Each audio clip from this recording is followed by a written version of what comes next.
사람 나이 들어서 제일 바보 같은 말이 뭔지 아십니까?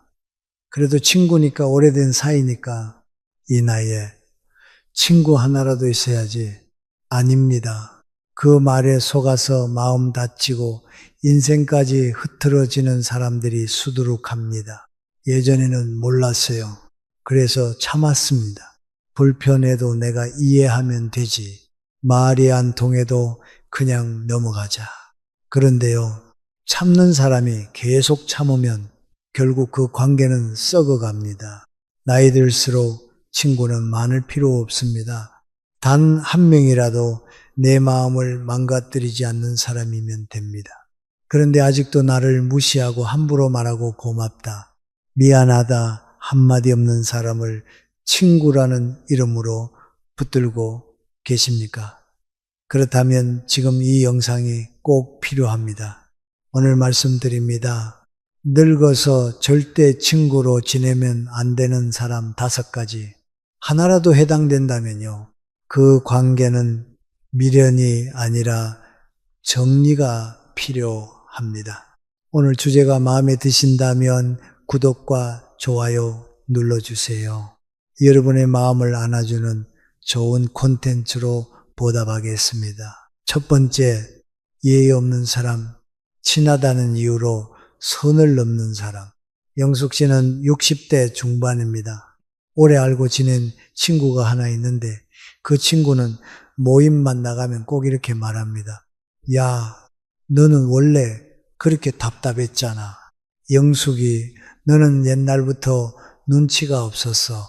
다른 사람들도 있는 자리에서 아무렇지 않게 툭툭 내뱉습니다. 처음엔 장난인 줄 알았죠. 그런데 이상하게 집에 오는 길마다 마음이 무겁습니다. 내가 뭘 그렇게 잘못했지? 그리고 어느 순간 그 친구와 만날 날이 다가오면 괜히 피곤해지기 시작합니다. 이게 바로 예 없는 사람의 무서운 특징입니다. 친하다는 이유로 막말을 하고 오래된 인연이라는 이유로 상처를 줍니다. 그리고 본인은 전혀 미안해하지 않죠. 그 정도도 못 받아들이면 친구가 아니지. 결국 예의 없는 사람 곁에 있으면 내가 나를 지우게 됩니다. 하버드대 심리학자 수전 피스크는 사람들이 친해지면 생기는 착각을 실험으로 증명했습니다. 친한 사이일수록 내가 뭘 해도 괜찮겠지라는 생각을 하게 되고 실제로 상대에게 더 무례한 행동을 하는 경향이 있다는 것입니다. 예를 들어 같은 실수를 처음 보는 낯선 사람에게 했을 땐 80%가 사과를 했지만 친한 친구나 가족일 땐 30%만이 제대로 사과했다고 합니다. 가깝다는 이유로 사과하지 않고 예의를 생략한다는 것, 이게 바로 친밀함 뒤에 숨어있는 무례함의 함정입니다. 철학자 칸트는 이렇게 말했습니다. 사람을 수단이 아닌 목적으로 대우하라. 하지만 예의 없는 사람은 당신을 감정의 배출구, 자존감의 밥으로 대할 뿐 한 인간으로 존중하지 않습니다. 말끝마다 나를 깎아내리고 친하다는 이유로 선을 넘고 고맙다, 미안하다는 말 한마디 없는 사람입니다. 이런 사람을 계속 곁에 두면 오래된 인연이라는 그 무게가 결국 나를 짓누릅니다. 혹시 지금 떠오르는 얼굴 있지 않으신가요? 그 사람 옆에 있을 때 나는 웃고 있나요? 아니면 애써 괜찮은 척하고 있나요? 진짜 친구는 내가 편안해지는 사람이지 내가 참아야 되는 사람이 아닙니다. 두 번째, 정서적 구두쇠, 고맙다, 미안하다가 없는 사람. 현숙 씨는 30년 지기 친구와 매주 함께 산책을 다녔습니다. 친구가 병원 갈 때도 태워다 주고 갑자기 일이 생기면 본인 약속까지 미루며 챙겨줬죠. 그런데요, 한 번도 고맙다는 말을 들어본 적이 없습니다. 오히려 본인이 부탁하면 아유, 그걸 왜 나한테 말해? 나도 할 일 많아. 툭툭 뱉고 끝입니다. 그럴 때면 이런 생각이 들죠. 내가 뭘 그렇게 잘못한 걸까? 왜 나는 늘 도와주고도 속이 이렇게 허전하지? 여러분도 혹시 그런 경험 있으신가요? 나만 계속 주는 것 같은 관계, 그 사람 입에선 절대 고마워, 미안해가 나오지 않는 관계. 이런 사람을 심리학에서는 정서적 구두쇠라고 부릅니다. 미국 시카고 대학교의 사회심리학 연구팀은 실험을 시작했습니다. 고맙다 혹은 미안하다는 단순한 표현이 사람 사이의 관계에 어떤 영향을 줄까? 참가자들을 두 그룹으로 나눴습니다. 하나는 도움을 준 뒤 고마워요라는 말을 듣게 하고, 다른 하나는 똑같이 도와주고도 아무 표현 없이 상황을 끝냈습니다. 그 결과 고맙다는 말 한마디만으로도 관계 만족도가 2.4배 상승했고, 미안하다는 표현은 갈등 후 신뢰, 회복 속도를 무려 3배나 빠르게 만들었습니다. 반면 아무 말도 듣지 못한 그룹은 시간이 갈수록 상대에게 짜증, 거리감, 피로감을 느꼈고 결국 이렇게 말했습니다. 그 사람은 나를 이용한 것 같아요. 자, 여기서 여러분께 여쭤봅니다. 최근에 고맙다는 말을 들어본 게 언제였습니까?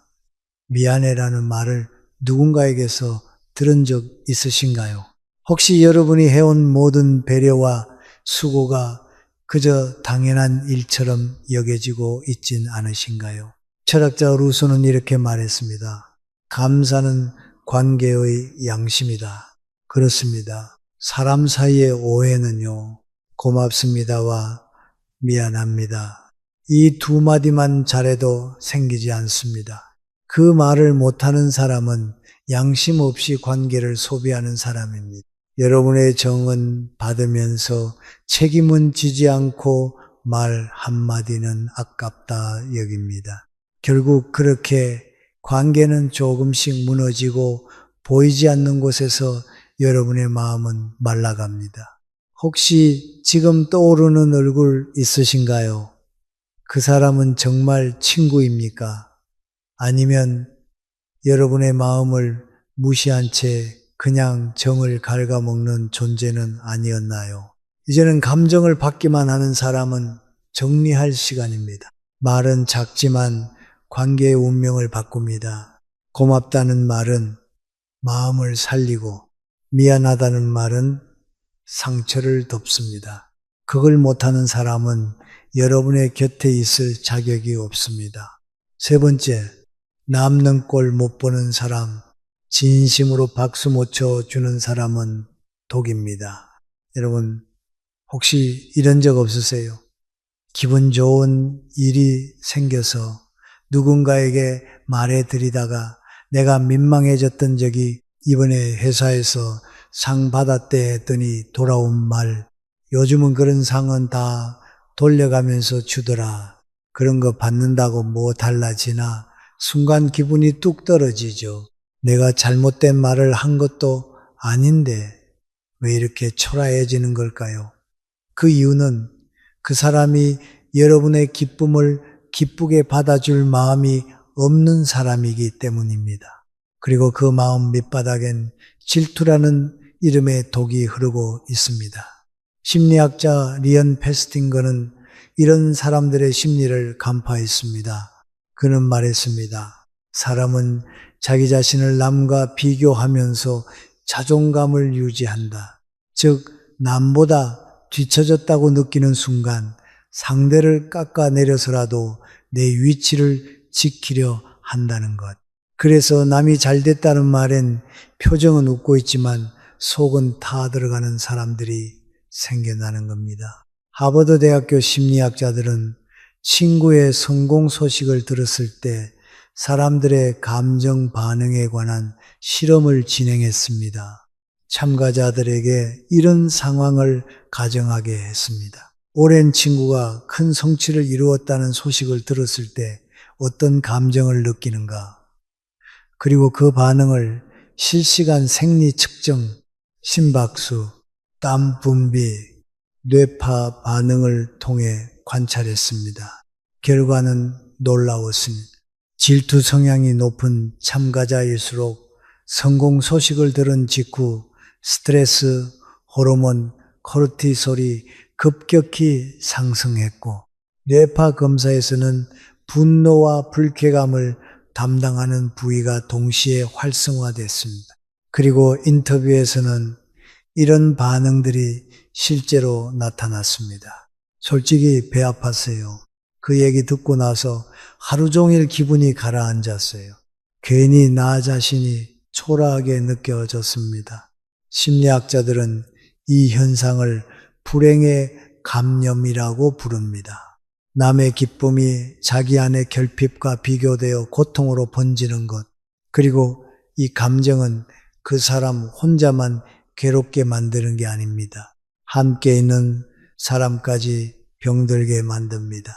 당신의 기쁨조차 위축되게 만들죠. 철학자 쇼펜하우어는 이렇게 말했습니다. 질투는 인간의 마음을 좀먹는 독이며 그 독은 침묵 속에서 가장 깊이 퍼진다. 그 침묵이 지금 여러분의 관계에도 퍼져 있지 않습니까?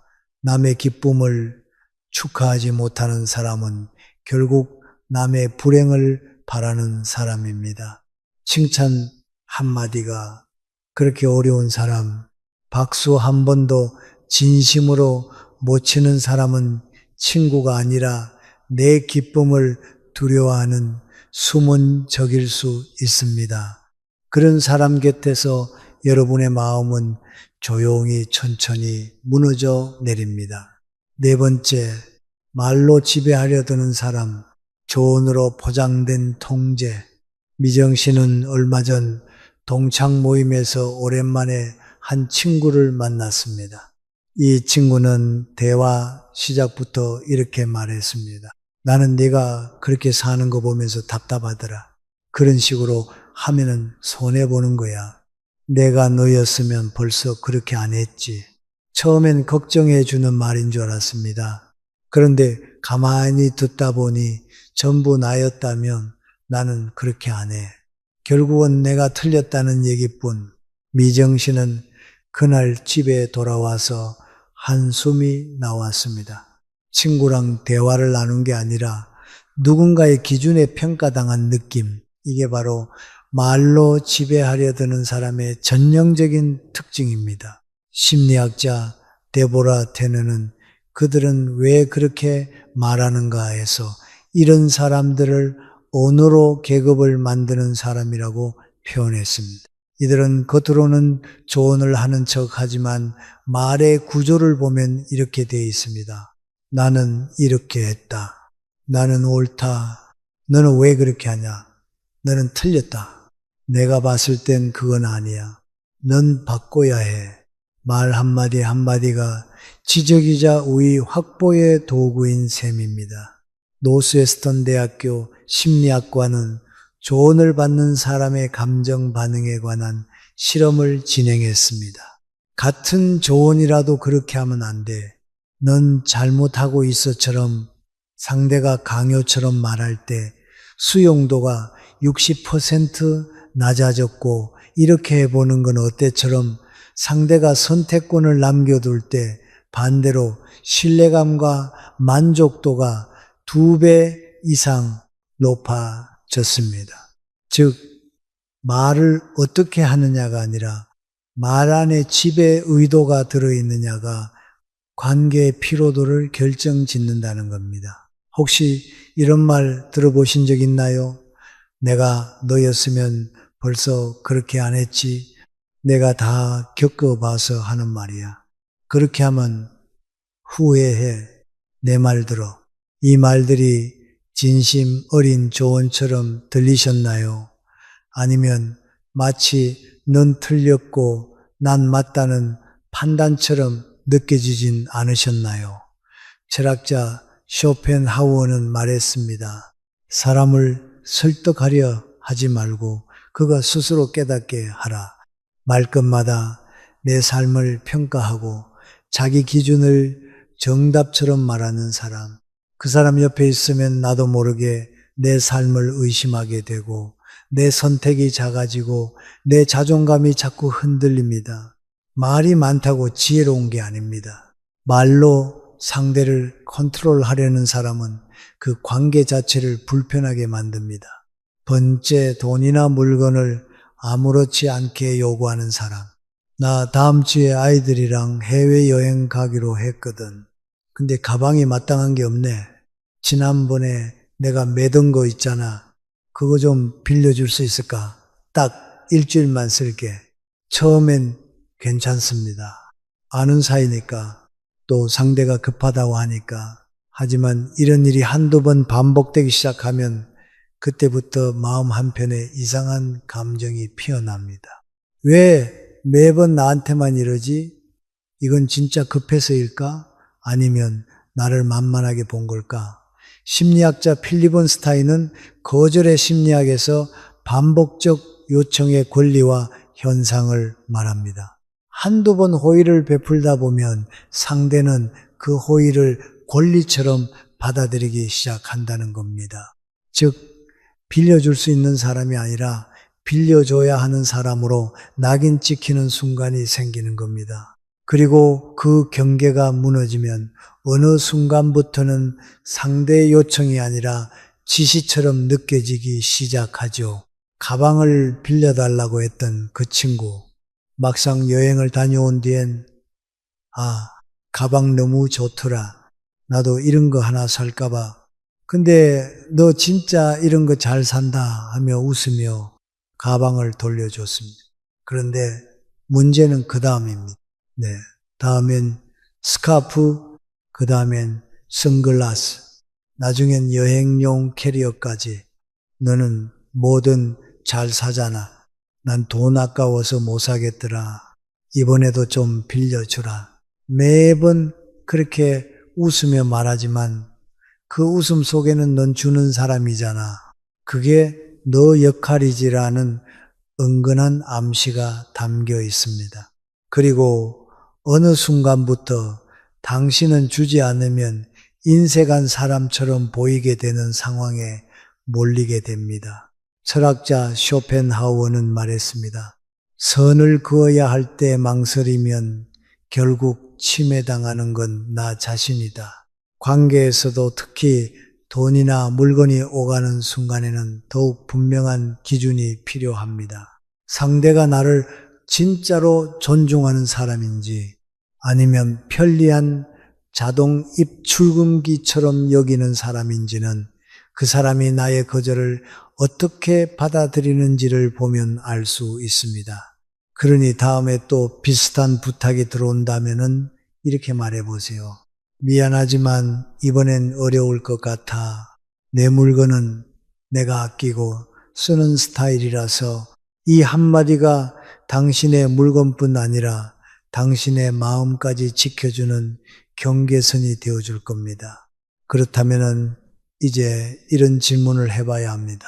나이 들수록 꼭 곁에 둬야 할 사람은 어떤 사람일까요? 인생은 결국 사람과의 관계로 채워지는 법입니다. 누굴 가까이 두느냐에 따라 마음이 단단해지기도 하고 반대로 지치고 무너지기도 하니까요. 이제부터는 삶을 더 따뜻하게 만드는 사람, 마음을 지켜주는 사람, 그런 사람들의 특징을 하나씩 살펴보겠습니다. 첫 번째, 내 이야기를 끝까지 들어주는 사람. 살다 보면 꼭 이런 사람이 있습니다. 말을 꺼내기도 전에 끼어들고 끝까지 들어보지도 않았으면서 그건 말이야 하고 훈수부터 두는 사람. 입은 열려 있는데 귀는 닫힌 사람들입니다. 그런 사람 앞에선 속마음 한 자락도 꺼내기 싫어집니다. 말을 꺼낸 내가 바보 같고 괜히 상처만 남죠. 반대로 말도 안 되는 표현을 늘어놓아도 고개를 끄덕이며 그래서라고 하며 입 다물고 들어주는 사람. 그런 사람 앞에선 숨겨뒀던 속 이야기까지 툭 흘러나옵니다. 이게 바로 사람을 살리는 경청의 힘입니다. 미시간 대학교 심리학 연구팀은 참가자들에게 아픈 경험을 이야기하게 했습니다. 한 그룹은 중간에 끼어들고 판단하는 청취자, 다른 한 그룹은 끝까지 듣기만 하는 청취자, 결과는 너무도 극명했습니다. 진심으로 들어주는 사람 앞에선 사람이 회복됩니다.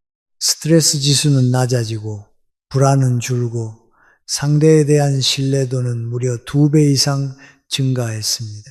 반면 끼어드는 사람 앞에서는 감정이 오히려 더 망가졌습니다. 심리학자들은 말합니다. 경청은 그냥 듣는 게 아니라 상대를 있는 그대로 받아들이는 행위다. 그리고 그건 요즘 같은 세상에서 가장 귀한 능력입니다. 쇼펜하우어는 이렇게 말했습니다. 말이 많은 사람은 지배하려 하고 잘 듣는 사람은 이해하려 한다. 듣는 사람 곁에선 사람이 안심합니다. 왜냐하면 그 사람은 나를 판단하지 않고 내 말 속에 숨은 마음까지 봐주기 때문입니다. 세상이 각박해질수록 이런 사람이 곁에 꼭 있어야 합니다. 조언하지 않아도 위로가 되는 사람, 해결책은 없어도 내 편이 되어주는 사람, 그 한 사람만 있어도 사는 게 훨씬 덜 외롭습니다. 그리고 나이 들수록 더 중요한 건 이겁니다. 나도 그런 사람이 돼야 한다는 것. 누가 내게 말을 걸어올 때야 나도 그래 하며 내 얘기부터 하지 말고 그래서 그땐 어땠어 하고 물어주는 사람. 그 한마디면 상대는 사그라졌던 마음을 꺼낼 수 있습니다. 말을 듣는 건 사람을 품는 일입니다. 마음을 열 수 있게 가만히 귀를 내어주는 일입니다. 그런 사람이 곁에 있다면 그건 축복이고 내가 그런 사람이라면 그건 삶의 품격입니다. 여러분은 어떠신가요? 내 말에 눈 맞추고 고개를 끄덕여주는 그 사람, 당신 곁에 있습니까? 혹시 없다면 오늘 내가 먼저 그런 사람이 되어보세요. 그 한 사람 덕분에 어떤 사람은 오늘 하루를 견뎌낼 수 있을지도 모릅니다. 두 번째, 내가 실수해도 날 함부로 판단하지 않는 사람. 사람은 누구나 실수합니다. 그런데 그 실수 하나로 사람 전체를 평가하고 딱지를 붙이는 사람이 있습니다. 아니, 그것도 몰라. 내가 그래서 말했잖아. 참 기대를 말아야 해. 그 말 한마디가 사람의 가슴을 얼마나 쪼개는지 그들은 모릅니다. 아니, 알면서도 말하는 겁니다. 왜냐고요? 우위에 서고 싶으니까요. 이런 사람 옆에선 숨도 편하게 못 쉽니다. 내가 잘하면 당연한 거고 못하면 물어뜯기 쉬운 사람. 그런데 실수했을 때도 나를 탓하지 않고 조용히 옆에 있어주는 사람이 있습니다. 그럴 수도 있지. 다 그런 날이 있는 거야. 너는 원래 잘하고 있어. 그 한마디에 울컥했던 마음이 스르르 녹습니다. 실수도 감싸주는 사람. 그 사람은 내 인생에서 절대 놓치면 안 됩니다. 하버드 대학교 심리학 연구팀은 이런 실험을 했습니다.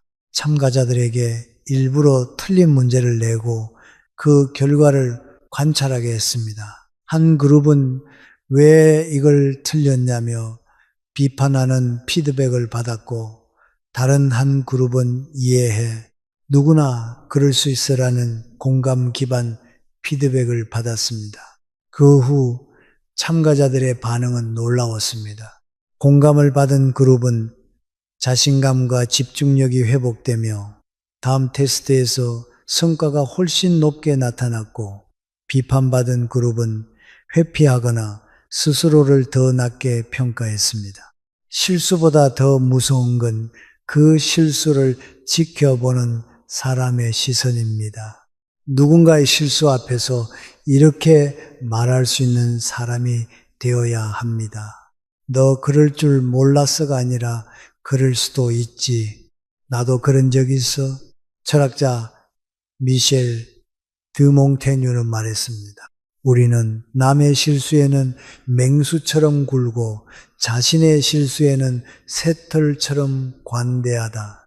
나이 들수록 실수한 사람을 향해 돌을 던지는 대신 그 돌로 함께 쉴 자리를 만들어 줄 수 있어야 합니다. 내가 실수했을 때 나를 외면하지 않고 오히려 괜찮아 라고 말해주는 사람, 그런 사람은 당신 인생에서 가장 따뜻한 등불입니다. 그리고 그런 사람이 옆에 없다면 내가 그 등불이 되면 됩니다. 다른 사람의 실수 앞에서 웃어주고 괜찮다 말해줄 줄 아는 사람, 그 사람이 결국 마음을 얻고 인생의 관계를 지켜냅니다. 세 번째, 내 말이 맞아 라고 말해주는 사람, 인정. 이 말 한마디가 그렇게 어려울까요? 사람들은 대화 중에 상대를 이기려고 합니다. 심지어 친구 사이에서도 자신의 생각이 더 똑똑하다는 걸, 자신의 경험이 더 위라는 걸 은근히 말로 증명하려 듭니다. 그래서 무슨 얘기만 하면 그건 아니고 내가 보기엔 말이야, 그렇게 하면 안 돼. 이렇게 반박부터 시작하는 사람들, 듣는 사람은 어때요? 자꾸 기가 죽고 말하고 싶지 않아집니다. 진짜 좋은 사람은요, 논리보다 관계를 택합니다. 그 말 들으니까 나도 생각이 바뀌네. 너 말이 맞는 것 같아. 이 한마디로 우린 마음의 문을 활짝 열게 됩니다. 노스웨스턴 대학교 심리학과에서는 실제 커뮤니케이션 실험을 진행했습니다. 같은 조언을 하더라도 지적하는 방식으로 말할 때와 동의와 인정의 말투로 말할 때 상대의 반응은 극과 극이었죠. 지적형 말투는 자존감을 떨어뜨리고 방어심을 높였고, 반대로 인정의 말 한마디는 신뢰와 유대감을 2배 이상 높였습니다. 말 한마디에 관계의 온도가 달라지는 겁니다. 철학자 쇼펜하워는 이렇게 말했습니다. 어리석은 사람은 이기려 하고 지혜로운 사람은 이해하려 한다. 세 번째로 곁에 두어야 할 사람, 바로 이런 사람입니다. 내 말에 맞고 틀림을 따지기보다 그 안의 마음을 보려고 해주는 사람, 내가 그렇게 느꼈구나. 충분히 그럴 수 있어. 그 한마디에 우린 살면서 몇 번이고 눈물이 납니다. 그리고 우리도 그런 사람이 되어야 하지 않을까요? 지적보단 이해를, 이기기보단 연결을 택하는 사람, 말로 상처 주기보다 말로 위로를 건네는 사람, 지금 떠오르는 얼굴이 있으신가요? 그 사람이 여러분 인생의 보물입니다. 네 번째, 그게 너의 매력이야 라고 말해주는 사람. 살다 보면요, 누구에게나 컴플렉스 하나쯤은 있습니다. 말이 느린 사람, 너무 말이 빠른 사람, 숫자에 약한 사람, 지나치게 감성적인 사람. 세상은 자꾸 우리에게 그건 고쳐야 해, 그건 단점이야 라고 말합니다. 그래서 우린 조심스러워지고 어느 순간부터는 스스로를 작게 만듭니다. 그런데요, 누군가 이렇게 말해준 적이 있으신가요? 난 내 그런 모습이 참 좋아. 그거 너만의 매력이야. 그거 없으면 너 아니지. 이런 말 한마디에 사람은 살아납니다. 바로 있는 그대로의 나를 받아주는 사람, 이게 네 번째로 꼭 곁에 있어야 할 사람입니다. 미국 UCLA 심리학과의 연구팀은 연인과 친구, 가족 관계에서 자기 수용에 어떤 영향을 미치는지를 실험했습니다. 자기 컴플렉스를 드러낸 참가자에게 그건 내 매력이야 라고 말해준 그룹과 그건 좀 고쳐야 해 라고 지적한 그룹을 나누어 자존감, 대인 신뢰, 감정 안정성을 측정했죠. 결과는 명확했습니다. 자기 모습을 받아준 말을 들은 사람들은 실험 후 일주일이 지나도록 자존감이 상승했고 타인과의 관계도 긍정적으로 변화했습니다. 반면 지적을 받은 그룹은 감정이 위축되고 심지어 관계 자체에 회의감을 보였습니다. 말 한마디, 그게 사람을 바꾼 겁니다. 철학자 마르틴 부보는 진정한 만남은 상대를 평가하지 않고 있는 그대로 바라보는 데서 시작된다고 말했습니다. 여러분도 그런 경험 있으시죠?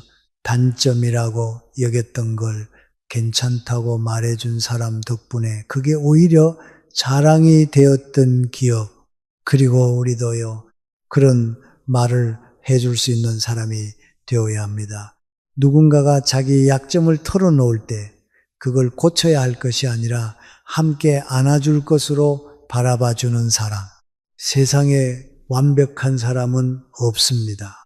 하지만 서로의 모난 부분까지 따뜻하게 감싸줄 줄 아는 사람. 그 사람이 곁에 있다면 우리는 더 단단해지고 더 따뜻해집니다. 지금 여러분은 그런 사람이 옆에 계신가요?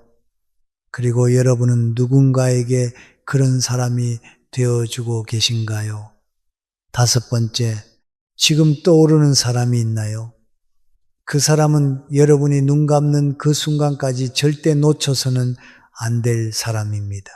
별로 연락도 안 했고 자주 만나지도 않았는데 문득문득 떠오르는 사람이 있습니다. 가슴 한구석이 그 사람 쪽으로 기울어 있는 것처럼요. 이유도 없습니다. 그냥 그 사람이 생각납니다. 그러면 이상하게 마음이 조금 놓이고 지쳐있던 마음이 잠시 쉬어갑니다. 심리학자 존 캐시오포 교수는 이와 관련한 연구에서 정서적 연결감이 강한 사람은 거리와 상관없이 뇌에 더 자주 떠오른다고 말했습니다. 그 사람이 꼭 자주 연락하는 사람일 필요는 없습니다. 오히려 자주 보지도 않았는데도 그 사람이 자주 떠오른다면 그건 무의식이 이미 말해주는 겁니다. 이 사람은 너에게 아주 소중한 존재야. 반대로 자주 보지만 떠올랐을 때 마음이 답답하고 피곤하다면 그 사람은 그냥 짐일 뿐입니다. 곁에 있다고 다 인연은 아닙니다. 진짜 인연은 마음이 기억하는 사람입니다. 여러분, 지금 그 사람이 떠오르셨나요? 그 사람은 단순히 좋았던 사람이 아닙니다. 당신 마음의 쉼표였던 사람이고 지금 이 순간에도 당신의 마음을 따뜻하게 데우고 있는 사람입니다. 혹시 그 사람과 멀어졌다면 오늘이 다시 다가갈 기회일지도 모릅니다. 우리 인생에서 몇 명 안 됩니다. 이유 없이 떠오르고 생각만 해도 마음이 편안해지는 사람은, 그런 사람은 놓치면 평생 후회합니다. 그리고 더 중요한 건 당신도 누군가에게 그런 사람이 될 수 있다는 사실입니다. 당신이 떠오르기만 해도 위로가 되는 존재, 그런 사람으로 살아가시기를 진심으로 바랍니다. 우리는 종종 거꾸로 선택합니다. 나를 지치게 하는 사람에게는 맞추려 애쓰고 정작 나를 살려주는 사람은 괜히 미안해서 바쁠까봐 멀리하게 됩니다. 이제는 구분하셔야 합니다. 내 마음을 병들게 하는 사람과 내 삶을 따뜻하게 밝혀주는 사람을요. 관계는 정리도 용기고 지켜내는 것도 용기입니다. 오늘 영상이 여러분에게 그 기준이 되어드렸길 바랍니다. 그리고 잊지 마세요. 좋은 사람을 곁에 두는 가장 빠른 방법은 내가 먼저 좋은 사람이 되는 것입니다. 지금 여러분이 떠올린 그 한 사람, 그 사람에게 오늘 먼저 안부 전해보세요. 당신의 진심이 닿는 그 순간 이미 관계는 바뀌기 시작합니다. 오늘 영상을 보며 여러분은 어떤 생각이 드셨나요? 여러분의 경험과 생각을 댓글로 나눠주세요. 여러분의 이야기가 누군가에게 큰 위로와 깨달음이 될 것입니다. 오늘도 끝까지 시청해 주신 여러분께 깊은 감사를 드립니다. 오늘 영상이 도움이 되셨다면 소중한 분들께 공유해 주시고 구독과 좋아요로 저를 응원해 주세요. 여러분과의 소중한 연결이 저에게 큰 힘이 됩니다. 오늘도 행복한 하루 되세요.